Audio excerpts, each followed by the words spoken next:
मैं हूं आलिया, आप देख रहे हैं ब्रेकिंग बैरियर्स। आप सबको अपने प्रोग्राम में वेलकम करती हूं। आज कुछ खबरें मेरे पास मौजूद हैं और मैं सोच रही हूं कि सबसे पहले कौन सी खबर मैं आप तक पहुंचाऊं।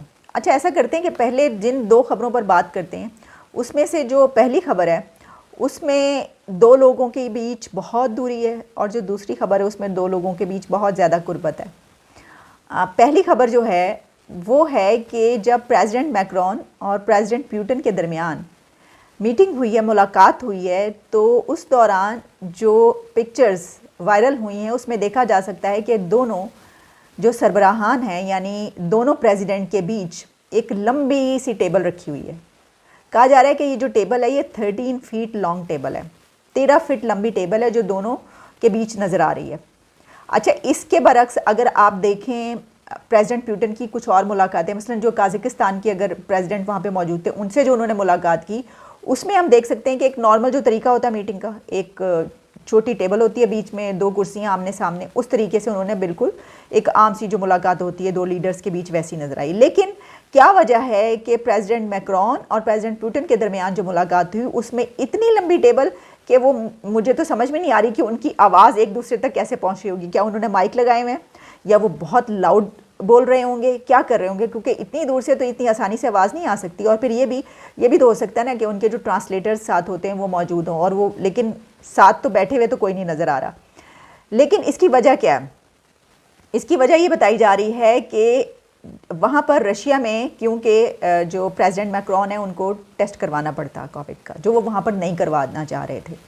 इसकी वजह बहुत सारी हो सकती है। मसलन ये कि जब कोई बड़ा लीडर किसी दूसरे कंट्री में जाता है तो वो कोशिश ये करता है कि वहाँ पे वो इस तरीके से एक्सपोज ना हो कि उसके कुछ भी जो है, देखें अब ये जो दुनिया है ये तो हम जानते हैं ना कि कहा जाता है कि जनाब ऐसे ऐसे इक्विपमेंट्स आ चुके हैं। इवन आप जब स्क्रॉल करते हैं अपने मोबाइल पर या अपने लैपटॉप पर, कहीं पर तो कहा जा रहा होता है कि आपकी सारी इन्फॉर्मेशन जो है वो गैदर की जा रही होती है। तो अगर कोई प्रेसिडेंट जाता है किसी दूसरे कंट्री में, ये जा रहा है कि जो प्रेसिडेंट मैक्रोन है वो वहाँ पर अपना टेस्ट नहीं करवाना चाह रहे थे, या ये कह लें कि वहाँ पे वो ये नहीं चाहते थे कि वो कोई ऐसा टेस्ट करवाएं कि उनका वहाँ पे डीएनए ही तब्दील कर दिया जाए। तो डीएनए के चेंज के ख़तरे के बायस उन्होंने कहा कि नहीं, मैं तो ये नहीं करवा रहा हूँ। तो फिर इस वजह से उनको इतनी लंबी टेबल दरमियान में थी, इतना दूर दूर बैठना पड़ा। अच्छा, वैसे ये बातें तो आ रही हैं, अब रियलिटी में वाकई क्या यही वजह है या इसके पीछे कुछ और वजूहात भी हैं, इसके बारे में हम नहीं कह सकते। लेकिन एक ये वजह बताइए, मेरा ख्याल है कि ये सिक्योरिटी के पैरामीटर्स होते हैं किसी भी प्रेसिडेंट के उस पर, लेकिन उन्होंने ये बेहतर समझा और यही वजह है कि वो इतनी लंबी दूर टेबल पर बैठ के जो है वो बातचीत कर रहे हैं। अच्छा, इससे पहले मैं देख रही थी एक और वीडियो भी इस तरह की आई हुई थी कि जिसमें हमने देखा कि जो प्रेसिडेंट पुतिन है वो मिलने आते हैं, वहाँ पर उनसे चाइनीज़ डेलीगेशन है या कौन से हैं, उसमें एक दो अफराद एक डेलीगेशन के उनके पास मेरा ख्याल है चाइनीज़ पहुंचते हैं। तो प्रेसिडेंट पुतिन जो है वो अपने कुत्ते के साथ, अपने डॉग के साथ वहाँ पर आते हैं और वो इतनी देर तक जो है वो उसके साथ लगे रहते हैं, उनसे बातचीत ही नहीं करते कोई। ये वाली वीडियो भी जो है वो वायरल हुई और वो बहुत ज़्यादा, जो दो अफराद उनसे मिलने के लिए आए वो बहुत ऑकवर्ड फील कर रहे थे और नज़र आ रहा है वीडियो में कि वो हैरान हो रहे हैं कि क्या हो रहा है। और ऐसा लग रहा है कि जैसे बाकायदा उनको शर्मिंदा करने के लिए, वो जो दो चाइनीज़ खड़े थे उनको बाकायदा शर्मिंदा करने के लिए जो प्रेसिडेंट पुतिन है वो ऐसा कर रहे हैं। लग ऐसे रहा था कि वो इतनी देर तक अपने डॉग के साथ खेलते रहे हैं, उसको मना करते रहे, वो उनके ऊपर जो है वो चढ़ाई करने की कोशिश कर रहा है और वो डर भी रहे हैं दोनों लोग, और वो जाहिर है कि एक क्या कर सकते हैं। तो ये एक बड़ा ही मुझे एम्बैरेसिंग किस्म का मोमेंट लगा था मैंने जब वो वीडियो देखी थी। लेकिन बहरहाल अभी तो मैंने आपको जो है ये बताया कि इन दोनों के बीच मुलाकात इस तरीके से हुई है। तो मैंने कहा था ना कि दो लोग जिनके बीच बहुत दूरी पाई जाती है। अब मैं आपको बताती हूँ वो वाली खबर जो कि पूरे पाकिस्तान में क्या पूरी दुनिया में इस वक्त गर्दिश कर रही है और वीडियोज़ तो ऐसे चल रही हैं, वायरल हो रही हैं। दो लोगों में बड़ी कुर्बत, मैंने कहा था ना बड़ी नज़दीकी। तो डॉक्टर आमिर लियाकत साहब जो हैं उन्होंने तीसरी शादी कर ली है और उसको उन्होंने अनाउंस किया। देखें, शादी ब्याह का मामला हम समझते हैं कि हर एक का पर्सनल मामला होता है, लेकिन जब ये मामला इस हद तक पहुंच जाए कि आप अपनी जो पोस्ट है उसमें ये लिखें कि मैंने तीसरी शादी कर ली है और उसका ये नाम है, उसकी बड़ी तारीफ़ें लिखिए, साथ में उसकी उम्र 18 साल लिखें। बाकायदा आपको तो ज़रूरत नहीं थी उम्र लिखने की, लेकिन आप बड़े फ़ख्र के साथ जो है उन्होंने ये लिखा है कि मैंने 18 साल की लड़की के साथ, जिसका नाम ये है, मैंने इससे शादी कर ली है। अब ये जो फ़र्क है दोनों की उम्रों में वो तकरीबन 30 इयर्स का है। हमारे जो है ऑलरेडी हम इस चीज़ को लेकर बहुत ज़्यादा तनकीद करते हैं, क्रिटिसाइज़ करते हैं कि देखिए यहाँ पर जो है कितनी छोटी उम्रों की जो हैं वो लड़कियाँ होती हैं जिनके साथ इतने बड़े उम्रों के शादियाँ कर दी जाती हैं, ज़बरदस्ती भी कर दी जाती हैं, कोई पूछता ही नहीं है उनसे। ये सब जो है इसके ख़िलाफ़, ये एक चीज़ ऐसी है जिसके ख़िलाफ़ एक काफ़ी रिजेंटमेंट पाई जाती है, बहुत इसको बुरा समझा जाता है, इस पर तनकीद भी की जाती है। अच्छा, एक तरफ हम ये कहते हैं और दूसरी तरफ हम देख रहे हैं कि जो पब्लिक फिगर्स हैं, जो जिनके ऊपर एक रिस्पॉन्सिबिलिटी होती है कि वो अपने आप को चलें, अगर आप मॉडल ना कहें तो कम से कम आम बंदा, नॉर्मल बंदा तो बना के दिखाएं, लेकिन उनके ऊपर तनकीद जो है वो मुसलसल इसलिए की जा रही है कि उन्होंने अपने से कोई 30 साल छोटी उम्र से जो है वो, अगर हम इस बात को तनकीद का निशाना बनाते हैं तो चाहे वो आमिर लियाकत हो या कोई भी हो, हम उसको भी फिर तनकीद का निशाना तो बनाएंगे, हम ये तो कहेंगे। अच्छा, बड़ी ही उसके ऊपर वीडियोस जब वायरल हुई हैं तो मीम्स और जो पोस्टें लिखी गई हैं वो मैं आपके सामने आपको थोड़ी सी दिखाई भी देती हूँ। और अभी उनकी जो दूसरी शादी थी तूबा के साथ, वो अभी कुछ दिन पहले ख़त्म हुई थी और अब उन्होंने तीसरी शादी का अपने अनाउंसमेंट की और फिर जो वायरल हुई हैं उसकी तस्वीरें और वीडियोज़, बड़ी एक अजीब किस्म की ऑड सी उनकी एक वीडियो चल रही है जिसमें वो लेटे हुए हैं और दोनों, और साथ में वो वीडियो बना रही हैं, ये टिकटॉक है या जो भी है, और वो डॉक्टर साहब जो हैं वो इस तरह से शो करेंगे जैसे आँख खोल भी रहे हैं मजाक में और सो भी रहे हैं। तो मतलब वो शादी के बाद इस तरह की कोई वीडियो हमने कभी किसी की देखी नहीं, लेकिन उन्होंने एक नया ट्रेंड दिया है कि वो अपने आराम से बिस्तरे पर लेटे हुए सो रहे हैं और उन्होंने कहा कि चलो यहीं पर जो है वो बना ली जाए वीडियो। क्योंकि उनकी उम्रों में इतना फ़र्क है तो बहुत ज़्यादा मजाक बनाया गया जा रहा है, तनकीद भी की जा रही है। अच्छा, जो मजाक बनाया गया, मैं आपको कुछ चीज़ें दिखाई देती हूँ जो उन्होंने तस्वीरें और कुछ इस तरह की हैं। एक तो मुझे बड़ी हैरत हुई कि इन्होंने क्यों लिखा कि जनरल बाजवा की तस्वीर लगा के लिखा हुआ आमिर लियाकत को लापता करने का वक्त आ गया। अब ये किसी साहब ने ये किया, मुझे नहीं पता कि ये क्यों किया है, इसमें क्या ऐसी चीज़ है।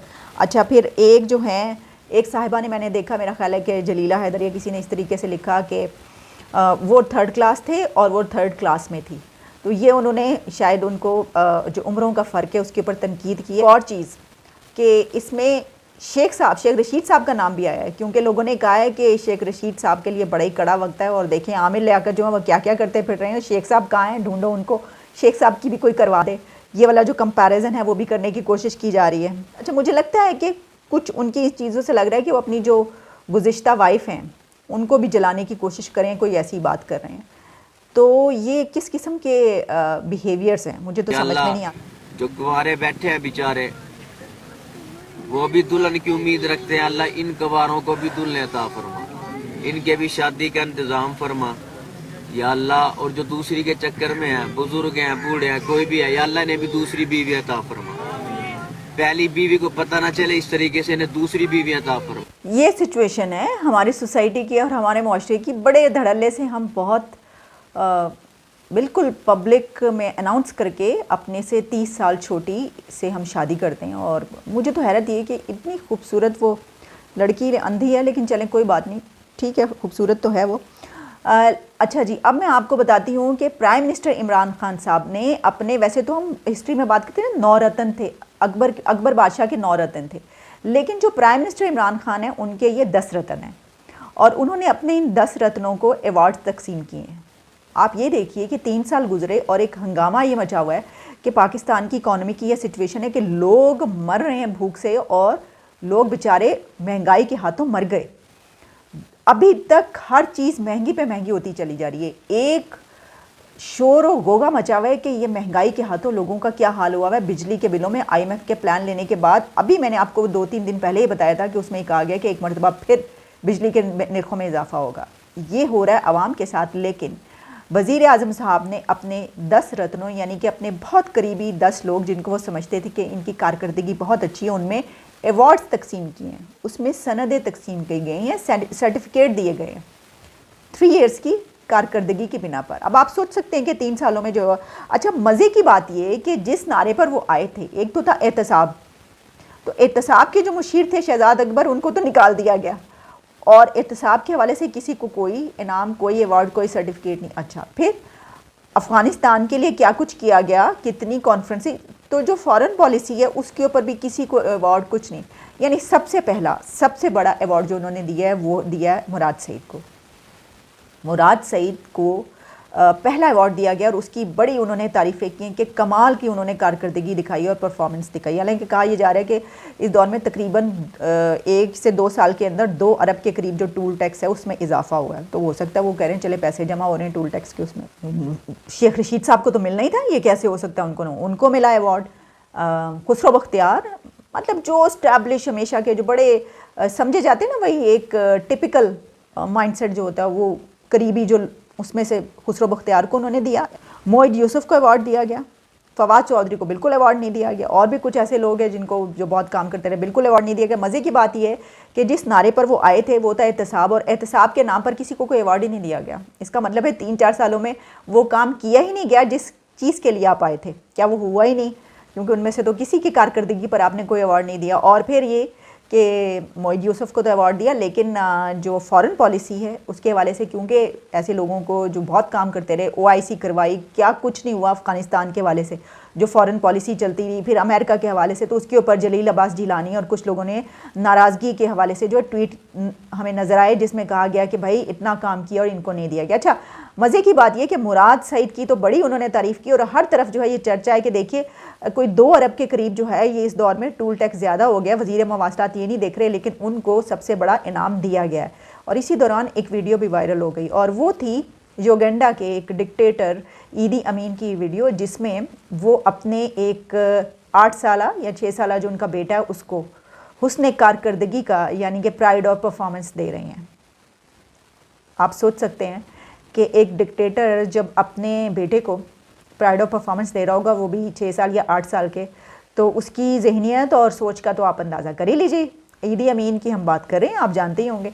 तो ये पता नहीं है, मुझे नहीं पता ये क्यों वीडियो वायरल की है लोगों ने, और क्यों इसके ऊपर जो है इसी टाइम में इस वक्त जो है ये ऐसा कर रहे हैं। वैसे बहुत बुरी बात है, मैं समझती हूँ गलत बात है, ऐसी कोई बात नहीं। ज़ाहिर है प्राइम मिनिस्टर समझते हैं जो उनके करीबी लोगों ने इतना ज़बरदस्त काम किया है कि इस मुल्क की तकदीर बदल दी, और उन्होंने ये दिए हैं अवार्ड, तो ठीक है, वेल एंड गुड, बहुत अच्छी बात है। और मेरा ये ख्याल है कि सही अवार्ड जो है ना वो लोगों में जाने के बाद मिलेगा। लोगों में निकलिए, लोगों में जाइए और उनसे वोट मांगिए, तो फिर देखिए कि कैसा अवार्ड मिलता है। इस वक्त जो लोगों के हालात हैं, सिचुएशन है, तो आवाम के लिए चीखें, महंगाई और हर तरह की मुसीबतें, और वज़रा के लिए, वज़ीरों के लिए इनामात। तो अब देखते हैं, मुझे तो लगता है कि जिन लोगों को नहीं मिले ना उन्होंने नाराज़ बड़ा होना है और आपस में लड़ाई शुरू हो जानी है। एक आखिरी खबर है मेरे पास, क्योंकि बड़ी संजीदा खबर है इसलिए मैंने इसको आखिर में रखा है। एक वीडियो आपको दिखा रही हूँ, और इस वीडियो में ये कहा जा रहा है कि ये वीडियो कोयटा की है, जहाँ पर जामिया हाशमिया मिल्लिया जो है वहाँ पर आप देख सकते हैं तमाम मौलवी हजरात जमा हैं, तमाम उल्लाम जमा हैं, और वो ना सिर्फ ये कि तालिबान के नारे लगा रहे हैं, बल्कि तालिबान के उन्होंने फ्लैग्स भी पकड़े हुए हैं जिसको लहरा रहे हैं। एक तरफ हम देखते हैं कि कलअदम तहरीक तालिबान पाकिस्तान पर किस तरीके से हमले करती जा रही है अफ़गानिस्तान के अंदर से, और हमारी तरफ से कितनी रिजर्वेशंस और कितना कहा जा रहा है कि ये क्या हो रहा है अफ़गानिस्तान के अंदर से। हम बार बार कह के थक गए अफ़गानिस्तान हुकूमत को, तालिबान हुकूमत को, कि ये उनको रोका जाए, इस तरह ना किया जाए। और उनकी तरफ से जो एक स्टैंड आया वो क्या कि ये बिल्कुल अफ़गानिस्तान के अंदर से ऐसा कुछ नहीं किया गया, उनकी सरजमीन इस्तेमाल नहीं की गई। हालांकि अभी कुछ दिन पहले जो हमने प्रोग्राम किया जिसमें कुरम एजेंसी में 5 जवान शहीद हुए, वो वहीं से गोलियां चलाई गई थी, और मुसलसल हमले हो रहे हैं। अब ये वीडियो जो जहाँ पर भी चल रही है उस पर यही लिखा हुआ है और यही कहा जा रहा है। हो सकता है कि ये यहीं की हो और हो सकता है कहीं और की हो, लेकिन अगर ये यहीं की है कोयटा की, तो इंतहाई अफसोस की बात है कि ये मतलब हम ये इसलिए कर रहे हैं कि ये जो मुल्ला हजरात हैं ये तालिबान के साथ और कह रहे हैं कि बड़ा अच्छा कर रहे हो तुम लोग, या हम इसलिए करें कि देखो हमारे हाथों में तुम्हारे फ्लैग्स हैं, भाई प्लीज़ इस तरह ना करो हमारे साथ, हम तुम्हारे साथ बहुत अच्छे हैं। बहरहाल ये जो वीडियो है ना, इस टाइम पर कि जिस टाइम हमले हो रहे हैं, तो इस तरह की अगर ये गैदरिंग हुई है तो ये इंतहाई कंडेम करने वाली बात है कि ये किस खुशी में हमने तालिबान के फ्लैग्स उठाए हुए हैं और किस खुशी में हम उनके नारे लगा रहे हैं यहाँ पर अपने मुल्क के अंदर, और उनकी तरफ से हमारे मुल्क पर हमले हो रहे हैं। चलें जी, इजाज़त दीजिए, दोबारा मुलाकात होती है। Take care and good bye.